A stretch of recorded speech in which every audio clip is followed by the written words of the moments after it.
जब भी किसी भी विषय का अपन अध्ययन करते हैं तो सबसे पहले उस विषय के बारे में अपने को थोड़ा बहुत पता होना चाहिए कि इस विषय में क्या चीज़ है।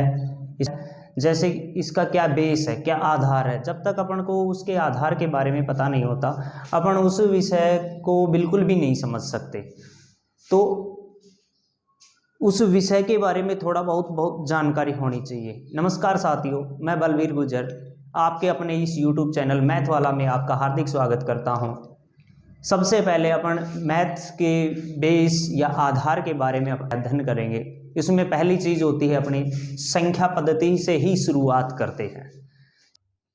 भाज्य संख्याएं, अभाज्य संख्याएं। एक बात होती है भाज्य संख्याओं की और एक होती है अभाज्य संख्याओं की। भाज्य संख्या, भाज्य संख्या होती क्या है? वे संख्याएं जिनमें एक व स्वयं के अलावा अन्य किसी भी संख्या का भाग जाए, अन्य किसी भी संख्या का भाग जाए, अन्य किसी भी संख्या का भाग जाए,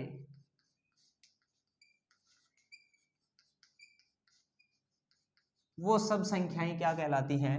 भाज्य संख्याएं कहलाती है। इसके अलावा दूसरी ओर है अभाज्य संख्या। अभाज्य संख्या, अभाज्य संख्याओं का मतलब वे संख्याएं जिनमें एक का और स्वयं का ही भाग जाए, केवल एक का, एक व स्वयं का भाग जाए, अन्य किसी का भाग न जाए, अन्य किसी का भाग न जाए, वे संख्याएं अभाज्य संख्याएं कहलाती हैं। अपने को अभाज्य संख्याओं की बहुत ही सख्त जरूरत होती है। जब भी अपन गुणनखंड करते हैं, भाज्य गुणनखंड करते हैं या फिर लघुत्तम करते हैं, महत्तम, जो भी एचसीएफ एलसीएम निकालते हैं, इनमें अपने को जो भी अपन भाग देते हैं वो अभाज्य संख्याओं का ही देते हैं। और अपन कई कंपटीशन एग्जाम में देखते हैं कि अभाज्य संख्याओं से रिलेटेड काफी क्वेश्चन देखने को अपने को मिलते हैं। अभाज्य संख्याओं में अपने को सबसे पहले पता होना चाहिए अभाज्य संख्याएं होती कौन कौन सी हैं, कहां से शुरू होती है। अभाज्य संख्या अपनी सबसे छोटी अभाज्य संख्या, सबसे छोटी अभाज्य संख्या, सबसे छोटी अभाज्य संख्या 2 है। 2 से शुरुआत होती है। इससे छोटी, 2 से छोटा अपन बात करें एक की, तो एक ना तो भाज्य है और न ही अभाज्य है, ये दोनों में नहीं गिनी जाती है। केवल अपने सबसे छोटी अभाज्य संख्या है वो केवल कौन है? 2 है। और 2 से इसी बात से एक बात और आती है निकलकर कि केवल एकमात्र सम संख्या, एकमात्र सम और अभाज्य, इसके अलावा कोई भी सम संख्या हो वो अभाज्य नहीं है। एकमात्र सम अभाज्य संख्या ये 2 ही है। इसके अलावा कोई भी संख्या जो चाहे सम हो लेकिन वो फिर अभाज्य नहीं होगी। अभाज्य संख्याएं अपने को पता होना चाहिए। इसके बाद में और कौन सी आती है? 2 के बाद में आती है 3, 3 के बाद में आती है 5, 5 के बाद में आती है 7। अपने को कम से कम 100 तक तो होना ही होना चाहिए। उसके बाद में अपन निकाले तो वो अपने को निकालने का तरीका भी पता होना चाहिए। तो 1 से और 100 तक, 1 से और 100 तक के बीच में अपने को अभाज्य संख्याओं की संख्या भी पता होनी चाहिए कितनी है। 1 से 100 तक के बीच अभाज्य संख्या और कौन कौन सी है ये भी पता होना चाहिए। 1 से 100 तक के बीच में अभाज्य संख्या, अभाज्य संख्याएं कितनी है? 25 होती है। कितनी होती है? 25 होती है। इसका एक आपको थोड़ा सा नियम है या ट्रिक मान लो, आप जो भी मानो इसको, एक ये नियम है। एक चाहे एक मोबाइल नंबर समझ के याद कर लो, चाहे इसको 44 22 322 321। मोबाइल में भी 10 अंक होते हैं, इसमें भी 10 अंक है। ये एक ट्रिक है 1 से 100 तक के बीच में अभाज्य संख्याएं याद करने की। 4 और 4 8, 8 और 2 10, 10 और 2 12, 12 और 3 15, 15 और 2 17, 17 और 2 19, 19 और 3 22, 22 और 2 24, 24 और 1 25। टोटल अपनी कितनी संख्याएं? 25। ये 10 अंक हैं। ये अपनी 1 से और 100 तक की जो 10 लाइनें होती हैं उन लाइनों के आधार पर याद होना चाहिए। जैसे पहली लाइन 1 से 10 तक की होती है उसमें अपने पास 4 अभाज्य संख्याएं हैं, चाहे अपन छांट के देख ले। जैसे अपन छांटें तो अपन ने जैसे नीचे लिखा भी हुआ है, फिर अपन देखते हैं दोबारा से कौन कौन सी संख्याएं हैं 1 से 10 के बीच में। 1 से और 10 के बीच में एक तो है 2, एक है 3, एक है 5 और एक है 7। उसके अगली लाइन कौन सी शुरू होती है अपनी 11 से 20। इस लाइन में भी अपनी कितनी है अभाज्य संख्याएं हैं 4। छांट के देखते हैं अपन। 7 से बड़ी फिर कौन सी आती है 11, 11 के से बाद में 13, 13 के बाद में 17, 17 के बाद में 19। इसके अलावा और कोई भी संख्या नहीं है जो अभाज्य हो। इन दोनों लाइनों की बात करें। आगे तीसरी लाइन की बात करें। तीसरी लाइन कहाँ से शुरू होती है 21 से और 30 तक। इसमें कितनी अभाज्य संख्याएं केवल 2। छांटिए कौन कौन सी हैं। एक तो है अपने पास 23, कितना है 23, और एक है 29। केवल ये 2 संख्याएं। इसी हिसाब से आप सभी संख्याओं की जो भी 1 से 100 तक की जो 10 लाइनें हैं 10 लाइनों की आप छांट सकते हैं, उनको याद कर सकते हैं। क्योंकि कई बार पूछा जाता है, प्रश्न में पूछता है इनमें से छांटिए कि कौन सी संख्या है भाज्य है, इनमें से निम्न में से कौन सी भाज्य है। 3 ऑप्शन दे देगा भाज्य का, 1 ऑप्शन दे देगा अभाज्य का। उस हिसाब से अपने को फिर छांटना पड़ता है उनमें। तो या तो अपने को याद होना चाहिए, या फिर आपका सीधा भी पूछ सकता है कि 1 से 100 तक के बीच में कितनी अभाज्य संख्याएं हैं। इसके बाद में अपन आगे बात करें एक अपने पास सबसे छोटी छोटी चीजें ये पता होनी चाहिए भाजकता के नियम। भाग देने में सबसे, जब भी जुगुणा भाग करते हैं, जोड़ भाग करते हैं, तो अपने को नियमों के बारे में पता नहीं होता कि भी इसमें किस संख्या का भाग जाएगा, इसमें किस संख्या का भाग जाएगा। तो ये भाजकता के नियम अपने को याद होने चाहिए। जब तक अपने को ये नियम याद नहीं होंगे, अपन उनमें भाग हर संख्या का दिन दे देकर देखना पड़ेगा। अपने स्टार्ट करें 2 से। 2 का लगभग सभी को पता होगा 2 का भाजकता का नियम।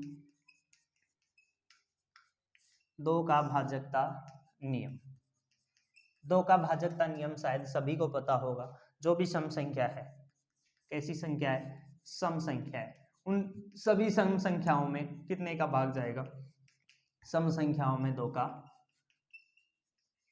भाग जाता है। विषम संख्याओं में 2 का भाग नहीं जाता। 2 के बाद में अपन बात करें 3 की। 3 का भाजकता नियम। 3 का भाजकता नियम। 3 का भाजकता नियम क्या होगा। जैसे कोई भी संख्या हो, उनके अंकों का योग करते हैं। कोई भी संख्या है, संख्या के अंकों के योग में, अंकों का योग या अंकों का जो योग है, वो योग यदि 3 से विभाजित है, यदि 3 से विभाजित है, तो संख्या भी 3 से विभाजित होगी। तो संख्या भी 3 से विभाजित होगी। संख्या भी 3 से विभाजित होगी। जैसे कोई भी एक संख्या लेकर देखें अपन, उदाहरण के लिए जैसे अपन ने ले लिया, ये आपके पास एक कोई भी संख्या मान लेते हैं, जैसे यहाँ अपन लिख लेते हैं, ये संख्या है अपने पास। अब पहले अपन चेक करें कि इसमें 3 का भाग जाएगा कि नहीं जाएगा। तो अपन सबसे पहले इन अंक के अंकों का योग करेंगे। अंकों का योग 7, 7 और 9 कितने होते हैं 16, 16 में कितने और जोड़ेंगे 6, कितने हुए 22, और 22 में 3 का भाग नहीं जाता, तो इस संख्या में भी 3 का भाग नहीं जाएगा। यदि हाँ यहाँ ये होता जैसे 6, 9 और 6। अब इनका अंकों का योग करके देखें, 6 और 9 15, 15 और 6 21, और 21 में 3 का भाग जाता है, तो इस संख्या में भी 3 का पूरा पूरा भाग चला जाएगा। 4 का भाजकता नियम। 4 का भाजकता नियम। जब भी कोई भी संख्या है, संख्या के 4 का भाजकता का नियम का मतलब जो अपनी संख्या है, संख्या के अंतिम 2 अंक, अंतिम 2 अंक यदि 4 से विभाजित है, अंतिम 2 अंकों में यदि 4 से विभाजित है या 4 का भाग जाता है, तो वो संख्या भी 4 से क्या होगी, विभाजित होगी। यदि 4 से विभाजित हैं तो संख्या भी 4 से विभाजित होगी, संख्या भी 4 से विभाजित होगी। जैसे कोई भी एक संख्या लेकर देखें, जैसे अपन ने लिया 116 ही मान लो, अंतिम दो अंक यानी कि 16 है और 16 में 4 का भाग जाता है, तो इसका मतलब 116 में भी 4 का भाग जाएगा। हो सकता है इससे बड़ी कोई भी आप संख्या ले, जैसे अपन अंदर कुछ भी मान सकते हैं, जैसे ले लिया अपन ने 4928, अपन ने एक ये संख्या ले ली। अब अपने को कैसे पता चलेगा इसमें 4 का भाग जाएगा कि नहीं जाएगा? तो अंतिम दो अंक का मतलब 28, 28 में 4 का भाग जाता है, 4 7 28, इसका मतलब इस संख्या में भी 4 का भाग जाएगा। चाहे देखकर देखें, 4 एकम 4, 4 दूनी 8, 1 बच गया, 1 बचने के बाद 12 हुए, 4 तिये 12 और 4 दूनी 8। तो अपने को ये 4 का नियम है। इसके बाद में बात करें 5 का, 5 का भाजकता नियम। 5 का भाजकता नियम क्या होगा? इकाई अंक, कौन सा अंक? इकाई अंक, संख्या का इकाई अंक, केवल इकाई अंक देखना है आपको। और इकाई अंक 0 या तो हो क्या 0 या क्या हो 5 हो, वो संख्या भी 5 से विभाजित होगी। चाहे कोई भी संख्या हो जिसका इकाई अंक 0 हो और या 5 हो, इन दोनों में से कोई सा भी हो, वो संख्या 5 से विभाजित होगी। आगे बात करें 6 का भाजकता नियम। 6 का भाजकता नियम, 6 की बात करें, यदि कोई संख्या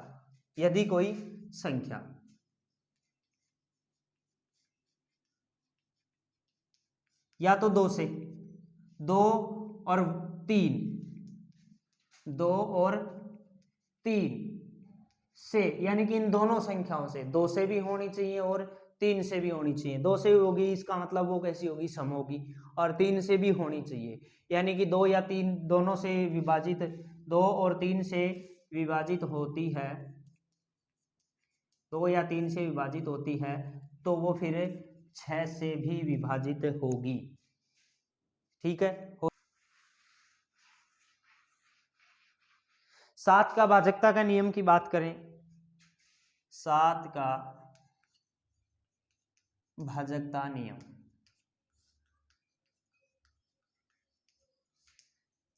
7 के भाजकता नियम की बात करें, कोई भी संख्या का जो इकाई अंक है, संख्या का इकाई अंक, कौन सा अंक?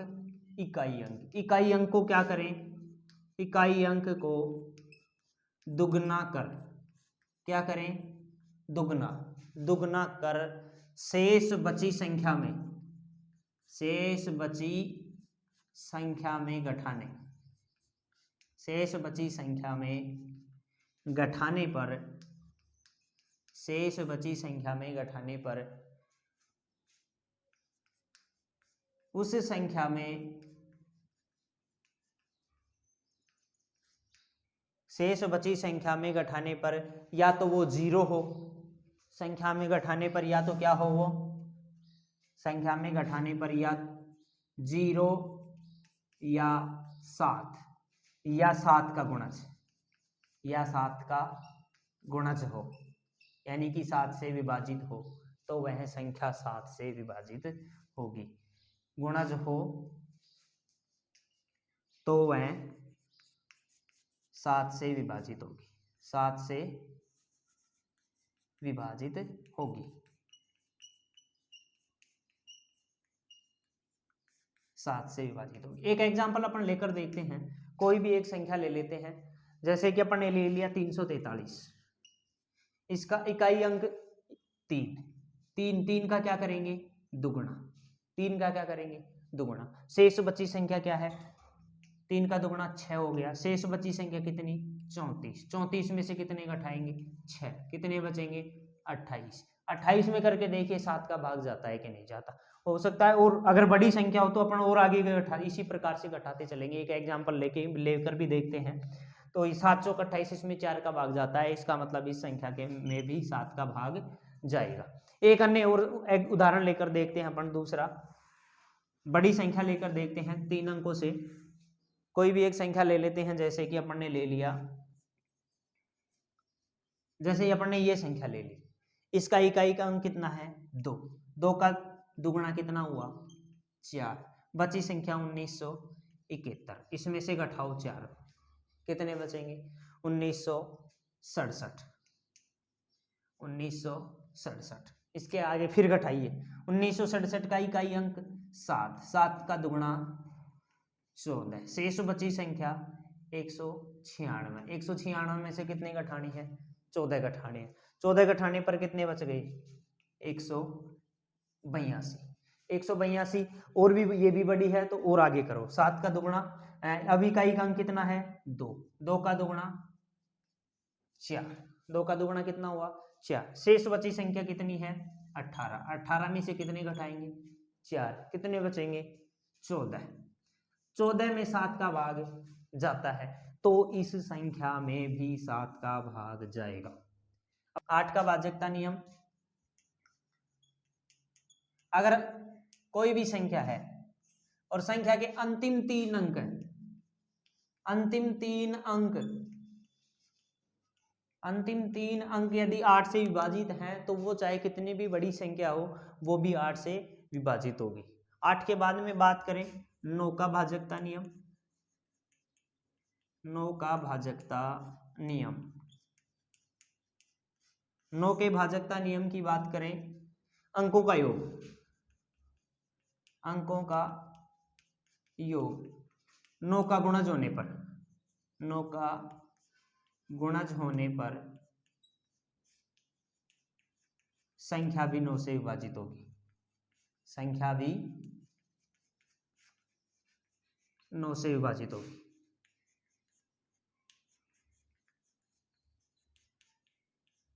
बात करें 10 की तो इकाई अंक 0 मिलेगा, 10 में इकाई का अंक क्या मिलेगा 0, उसका तो ऐसे कोई याद रखने की कोई जरूरत शायद नहीं पड़े। 9 के बाद में अपन बात करें 11 की, 11 का भाजकता का नियम, 11 का भाजकता नियम, कोई भी संख्या है चाहे कितनी भी बड़ी हो और संख्या के सम स्थान, संख्या का सम स्थान व विषम स्थान, सम स्थान व विषम स्थान, उन अंकों का अपन योग करेंगे, सम का अलग योग करेंगे, विषम का अलग योग करेंगे और उनका अंतर करेंगे, सम स्थान व विषम स्थान दोनों का अंतर करेंगे। अंतर करने का मतलब जैसे कोई भी एक संख्या लेते हैं, जैसे अपन ने ले लिया 9497, इसका विषम अंक का मतलब, विषम स्थान का मतलब 9 और 4, इनका जोड़ कितना हो गया 13। दूसरी बात करें सम स्थान की 9 और 7, इनका हो गया 16 और इनका अंतर या तो 0 आए या 11 का गुणा जाए, या तो 0 आए या 11 का गुणा जाए।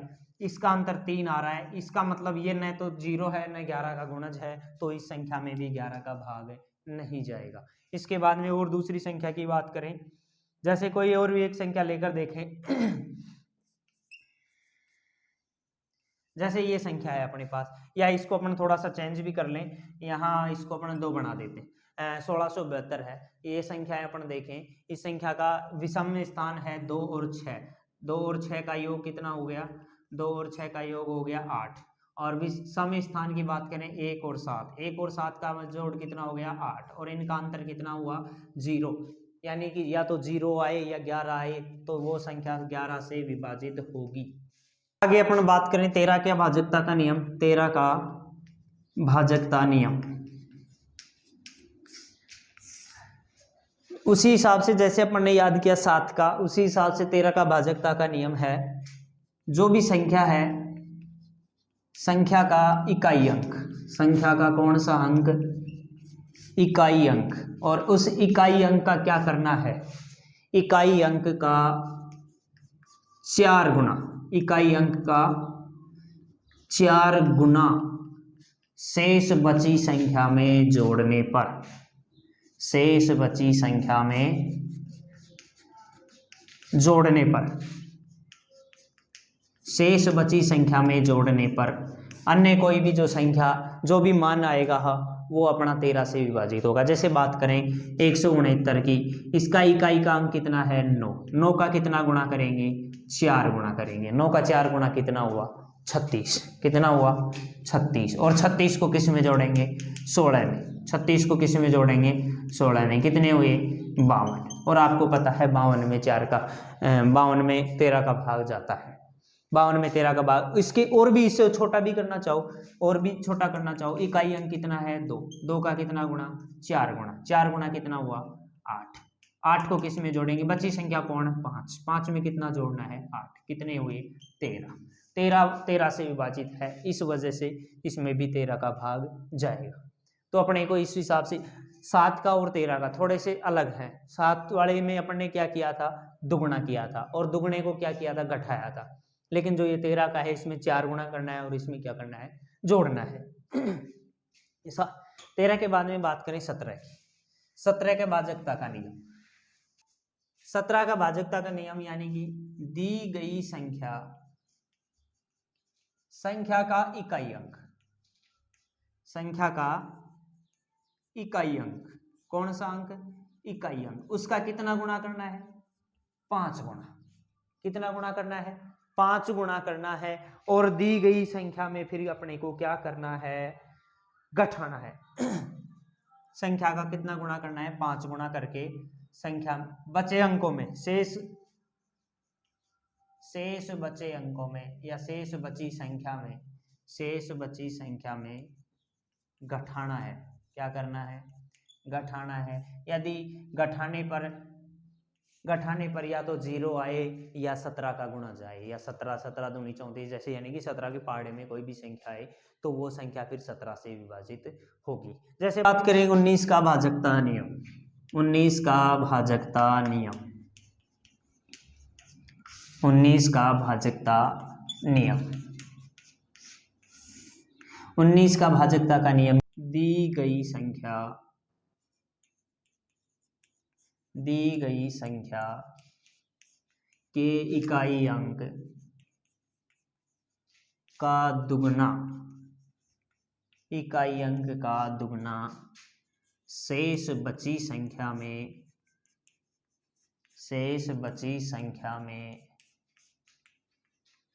जोड़ने पर, शेष बची संख्या में जोड़ने पर 0 या 19 का गुणज हो, 19 का गुणज हो, 0 या 19 का गुणज हो। जैसे अपन कोई भी एक उदाहरण लेकर देखें, जैसे एक संख्या लिया अपन ने 361, कितना लिया 361, इकाई अंक कितना है 1, 1 का क्या करना है दुगुना, कितना हुआ 2, शेष बची संख्या कितनी है 36, उसमें क्या कर दें 2 जोड़ दें, जोड़ेंगे तो कितने हो गए 38, 38 में 19 का भाग जाता है, तो इस संख्या में भी 19 का भाग जाएगा। हाँ, इससे आगे और भी करना चाहें, इकाई का अंक कितना है 8, 8 का दुगुना कितना हुआ 16, शेष बची संख्या कितनी है 3, 3 को 16 में जोड़ने पर भी कितना हुआ 19, इस संख्या में भी 19 का भाग जाता है और इस संख्या में भी जाता है। तो अपने